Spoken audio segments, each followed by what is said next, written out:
sekarang kan lagi fokus jadi psikolog. Itu kembali ceritain dikit nggak sih itu gimana sih akhirnya memutuskan buat mendalami jadi psikolog sih? Karena pada saat tahun 96 saya mulai syuting pertama kali itu saya kuliah di Maranatha di Bandung, fakultas psikolog. Lalu mulai terganggu oleh syuting dan akhirnya cuti saat saya 124 SKS. Lalu akhirnya saya pengen dapat gelar S1 dong, pengen melanjutkan. Saya ada program di TV ini dan dekat Paramadina, jadi saya transfer nilai ke Paramadina dan alhamdulillah tahun 2009 saya lulus S1 fakultas psikologi. Lalu pandemi kemarin, semua orang masih ada yang berani syuting, saya termasuk yang belum berani syuting. Saya benar-benar broadcast dan alhamdulillah saya dan keluarga tidak pernah ada yang kena COVID. Akhirnya saya merasa tidak produktif karena saya di rumah, saya kuliah lagi, ambil sertifikasi ICF UK dan akhirnya dapatlah 3-4 gelar di belakang nama itu bonus, tapi saya dapat ilmunya, belajar neuroscience di bidang otak dan baca. Ternyata connect the dot sama sarjana psikolog saya. Lalu saya ikut kelas Quran, setelah 3 tahun ada namanya Rahmat Bersama dan juga sangat nyambung dengan pemahaman ilmu psikolog saya. Karena Quran itu sumber segala ilmu, hukum, ekonomi, keadaan. Akhirnya setelah saya mengaplikasikan pemahaman saya itu, ternyata bermanfaat untuk diri. Dan akhirnya paham entertain itu ya, sampai tua juga kita bisa ya, ya kan, asal katanya begadang gitu kan. Tapi kalau ilmu itu saya baru tahu sekarang bahwa tingkat tertinggi itu adalah ilmu. Dan ternyata orang dengan ilmu itu akan punya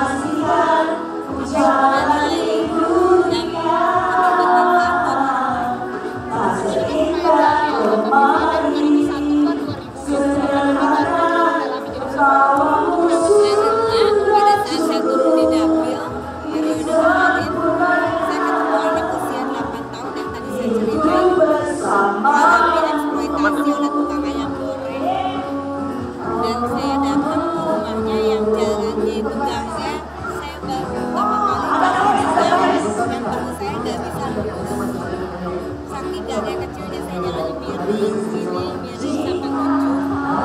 Saya ketemu rumah anak itu, saya datang masuk ke dalam, ternyata rumahnya kontak dan akan tidur sama tamu apapun semua di situ. Saya duduk sebelahnya, tangannya digenggam, itu cemas tingkat tinggi, lama-lama anak itu belajar, lama-lama mulai senyum dan memfoto sama saya.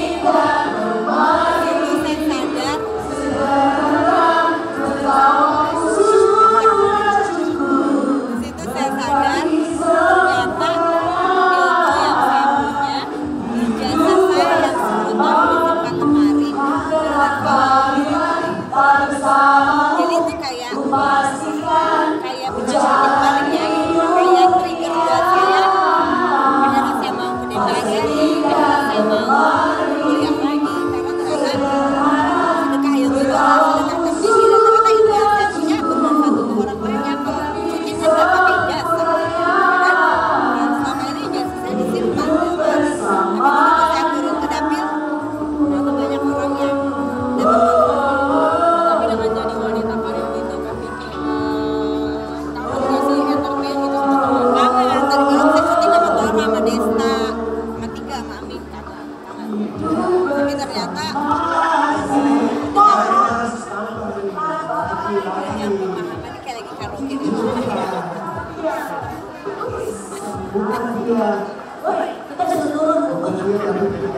Tapi kangen, tapi dengan pemahaman itu kayak tadi, akhirnya saya jadi paham poin-poin tentang hidup.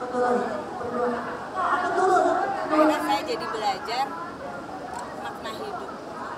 Jadi ternyata kalau nggak paham itu kita pikir hidup tuh ya gitu pagi malam menjadi rutinitas yang terus melakukan kegiatan yang sama. Tapi sekarang jadi belajar apakah dari pagi malam itu ada nilai ibadah, ada timbangannya pada saat nanti di ujung sana kita dihisab, ada nilai manfaatnya, ada nilai gitu, ibadahnya. Akhirnya belajar. Jadi sekarang jadi belajar bagaimana mengaplikasikan akhirat kaum genggam, dunia mengikuti. Nah kan tadi kan bilangnya ijazah tuh disimpan di rumah 10 tahun karena jadi entertainer nih. Setelah turunnya terus kan maksudnya bermanfaat. Nah, apa menurut Kak Firly entertain tidak sepenting itu atau seperti apa? Karena sekarang kita balik sekarang ya dari situ juga. Entertain itu buat saya udah kayak bagian dari keseharian saya, kehidupan saya. Dari tahun 96 saya syuting ya, itu dunia yang sampai kemarin saya ketemu kamera dan lighting kayak gini aja gitu, kayaknya happy. Orang sakit demam aja bisa langsung fresh ketemu lighting sama kamera tuh lagi greget di ruang make up on gitu ya. Tapi sekarang dengan bertambahnya usia bukan berarti enggak, saya masih malah bisa jadi saya juga syuting film, rambut kafan, saya masih mau ada juga stripping tawarin. Tapi akhirnya saya jadi paham ternyata yang tadi saya bilang saya kuliah lama-lama tuh ternyata bermanfaat untuk orang banyak, dan ternyata itu bisa jadi nilai sedekah tertinggi tadi itu. Kalau entertain itu manfaatnya buat saya, buat keluarga saya, anak-anak saya, circle terdekat saya, manajer saya, driver saya, asisten saya. Tapi dengan saya turun ke dapil, circle-nya lebih besar lagi. Manfaat saya bisa untuk orang lebih banyak lagi. Bisa jadi saya bisa memberikan nilai untuk Kota Tangerang. Bisa jadi saya bisa memberikan manfaat untuk Tangerang Selatan. Bisa jadi saya bisa manfaat untuk Kabupaten Tangerang. Jadi bukan hanya tim saya gitu. Nah, kan sedekah itu ilmu tadi, terus manfaat untuk orang banyak. Akhirnya bisa rahmatan lil alamin. Setiap yang dilakukan ada nilai ibadah. Menurut Kak Firly terlambat tidak sebetulnya? Menurut Kak Firly terlambat nggak? Tidak, buat saya tidak ada kata terlambat sampai usia berapapun. Sebenarnya orang selagi mau dia berupaya dan belajar. Yang sering kali terjadi sekarang udah sampai usia mungkin lebih tua dari saya tapi belum menyadari nilai ibadah. Tapi berarti waktunya gimana sih? Turun dapil, psikolog iya tadi kasih ceramah gitu, pencerahan. Untuk keluarga itu seperti apa? Bagi waktunya semua serahkan urus ke atas. Allah yang jadi sutradaranya, penulis naskahnya, saya pemainnya. Kalau besok ternyata hanya 3 checklist, besok hanya 2 yang checklist ya udah. Atau hari ini nggak checklist sama sekali nggak apa. Kalau dulu saya mengedepankan keinginan saya. Kalau hari ini nggak checklist 5, push myself to blame, menyalahkan diri, kurang effort, kurang itu. Kalau sekarang ngalir, dan itu ternyata bikin hidup kita tenang, merdeka, happy, tanpa tekanan, mental kita di positive vibes. Ternyata mindset kita yang harus dibenahi. Bisa jadi kalau pemahaman kita belum nyampe kayak tadi, kita pikir yang ada di kepala kita itu yang paling benar. Tapi begitu mindset kita menetapkan keinginan Tuhan, semuanya pasti benar dan baik buat kita. Keluarga weekend itu seperti Ya, apa? waktu buat keluarga setiap hari pagi saya beranak sekolah baru disukai. Sore jemput anak sekolah, mandiin anak, suapin anak lagi prepare. Kalau udah mengedepankan keinginan Allah, semua diatur. Buktinya saya bisa dapilnya depan rumah saya sendiri, keluar udah dapil. Saya nggak minta, tapi Allah yang atur. Karena apa? Karena saya mulai mengikis keinginan saya. Saya serahkan semuanya, akhirnya malah diaturannya yang lebih baik. Ada orang sampai dapilnya Jawa Timur, Sulawesi, ninggalin anak, ninggalin keluarga. Buat saya, anak pegang, apapun hasilnya di depan sana itu juga pasti yang terbaik menurut. Kalau masuk berarti menurut Allah itu baik buat saya. Kalaupun berarti ada tempat yang jauh lebih baik. Jadi nggak ada kecewa, nggak ada bete,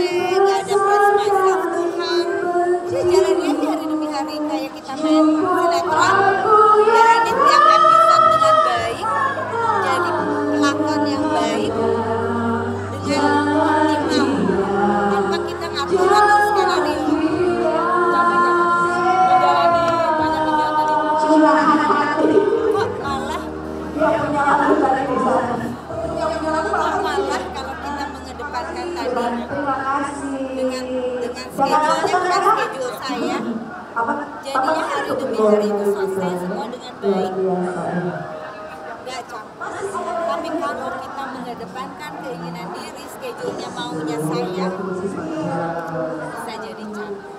Jadi semua itu mindset yang harus dibenahi.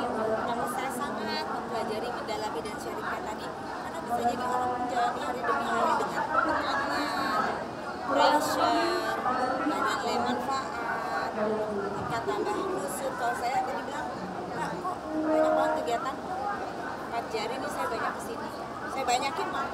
Satu keluarnya saya nggak ada waktu ngurusin sama orang, cari kekurangan orang.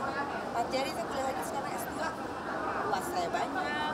Kemarin belum submit dapat telepon dari dosen, alhamdulillah keluar nilai A semua lulus, IPK 3,9 ya, bisa 4 kalian ntar ya Pak. Jadi pengen diet olahraga, pengen langsing, pengen cantik treatment, haifu ya kan, apapun deh. Terus pengen apa? Anak-anak sehat, belanja, googling, browsing, YouTube, makanan anak sehat, bikin. Akhirnya nggak ada waktu buat hahaha ya, nggak ada lagi. Akhirnya apa, nilai apa yang keluar dalam diri kita, value yang baik-baik. Jadi kita jadi orang yang berkualitas, yang punya nilai dari hari ke hari. Hubungan suami seperti apa? Suami malah sampai amazing, sampai hormat sama saya. Good mom, good wife. Tapi buat saya, semua orang itu punya kronologis masing-masing. Mungkin ini perjalanan yang harus saya lalui. Itu tadi, saya jadi pemainnya aja, jalani aja. Saya nggak tahu di depan 10 tahun, setahun, 3 tahun, 5 tahun apa yang akan terjadi. Jadi jalani aja, chapter kita dengan baik. Tapi terus dulu ini ngambil apa? Bagi proses Komunikasi, belajar. politik, insya Allah akhir tahun ini sudah amin.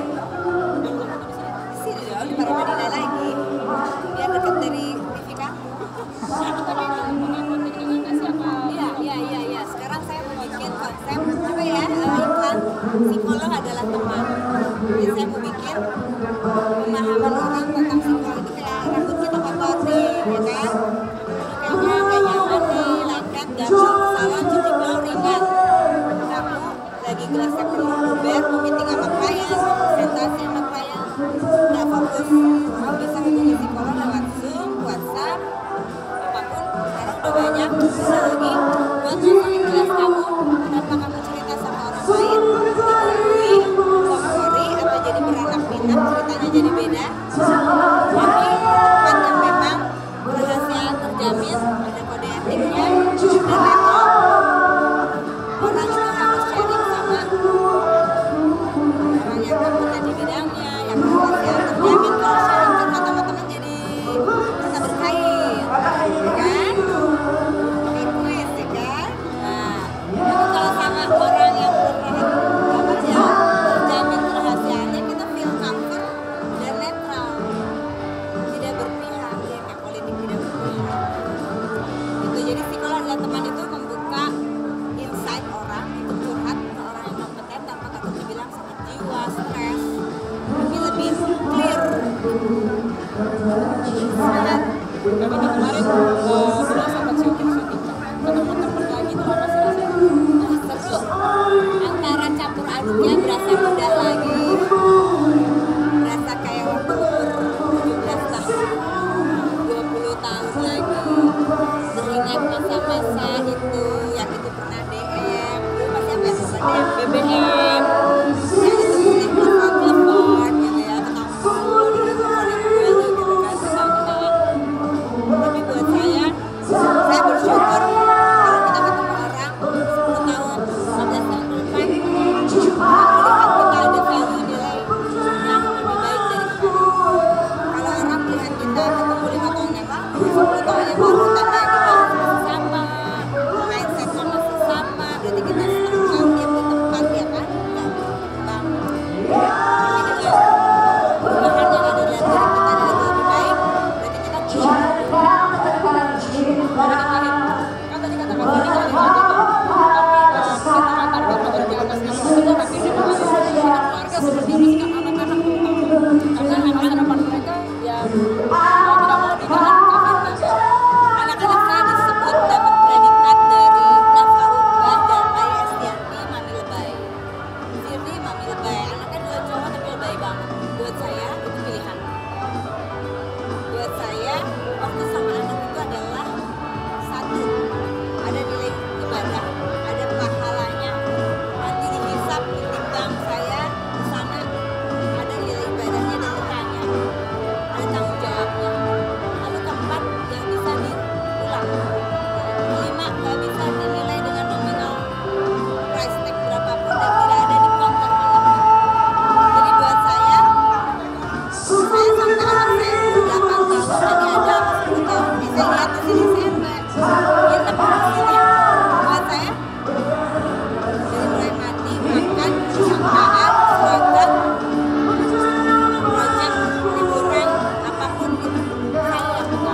bikin sarapan, bikin bekal, saya pulang syuting, pulang syuting mandiin bayi, saya mandiin.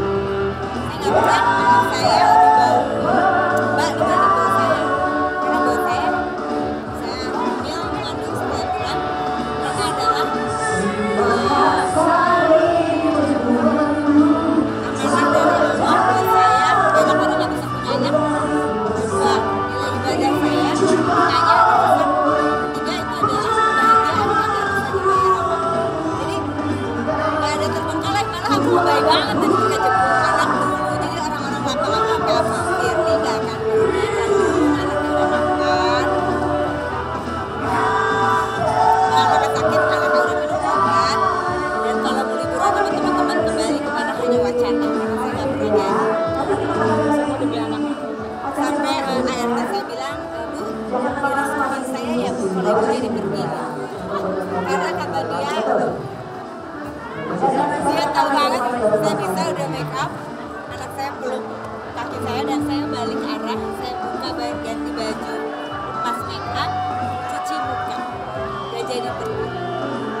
Saya bisa begitu udah di pintu, udah mau pergi, udah sama driver udah ada, udah mau melangkah pergi, udah pakai dress mau ke ulang tahun temen, dan anak saya mami jangan pergi. Saya bisa buka sepatu, lepas bulu mata, bersihin make up, tiba-tiba bobo nggak jadi deh, langsung WA sorry ya, pasti gara-gara anak. Buat saya itu bukan jadi beban, tapi itu kebahagiaan tersendiri dan kenikmatan yang luar biasa.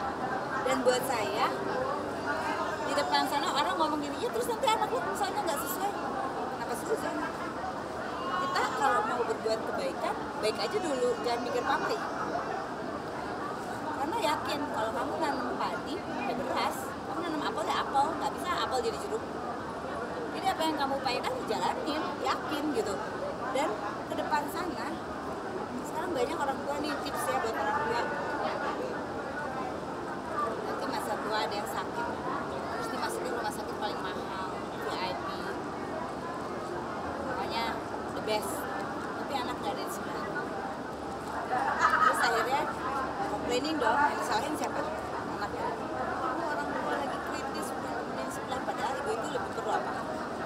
Suster 10, dokter 5, atau misalnya anak sebelahnya pegang tangannya dan bimbing doang. Pasti meaningnya beda ya. Tapi anaknya sih meeting di Jakarta. Ini orang tuanya di luar, rumah sakit terbaik sedunia. Tarik garis lurus ke belakang. Kontemplasi. Bisa jadi pada saat anak-anak kecil itu juga memberikan fasilitas. Handphone paling bagus, sepatu paling keren, mobil paling mewah, ya kan? Tapi keberadaan ibu gak ada di rumah. Dengerin anaknya lagi dibully misalnya sama temennya, dengerin anaknya gak ngerti pelajarannya di sekolah, ya. Akhirnya mereka hanya paham bentuk kasih sayang itu berupa materi, di provide. Dan akhirnya begitu mereka dewasa, mereka membalasnya dengan kasih yang terbaik. Nah, jangan sampai menyesal. Itu sudah terjadi. Jadi dari sekarang bina perbaiki ikatan bonding. Buat saya ada hal yang nggak bisa dimulai sama. Oke. Semangat, jangan lupa coblos.